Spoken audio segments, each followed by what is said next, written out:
If not for Bernie Madoff, the Mets may not have made the 2000 World Series. If not for Madoff, the Mets may not have drafted David Wright. If not for the perpetrator of the largest Ponzi scheme in history, the Mets may not own one of baseball's most ridiculed deals. The 10th annual Bobby Bonilla Day is upon us, during which the 57-year-old former outfielder, who retired from baseball in 2001, will collect a check for $193,248.20 from the team he disappointed during 2 separate stints. The Mets owed Bonilla $5.9 million when they released him after the 1999 season, and agreed to defer the payments through 2035, at 8% interest, largely because the Wilpons had been told their account with Madoff would produce annual profits of at least 10%. So, as Madoff serves 150 years in prison and the Wilpons search for a buyer for their cash-hemorrhaging club, Bonilla gets paid more by the Mets than Pete Alonso and Jeff McNeil, adding to an ever-growing windfall, which will reach nearly $30 million when the deal expires in 2035.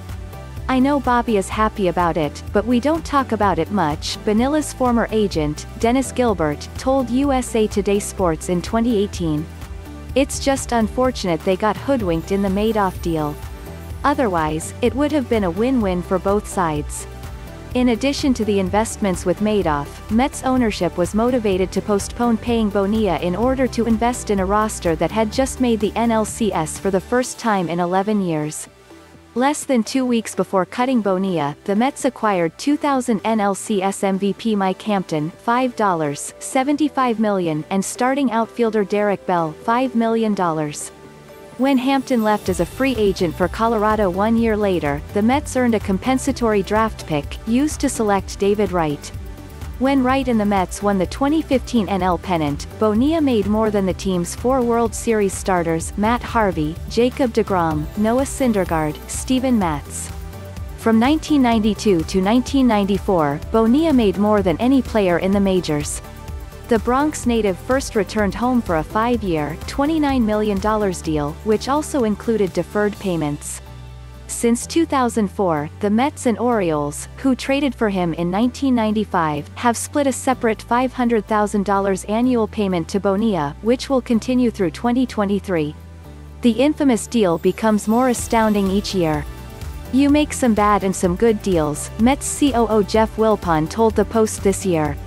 This one was a deferred compensation arrangement, which are common.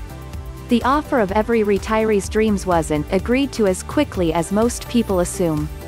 It was questioned from the inception because people wondered whether getting 8% interest was a good deal. At the time, we were having double-digit inflation, and people were thinking, geez, could he have made more money investing in other things? Gilbert said.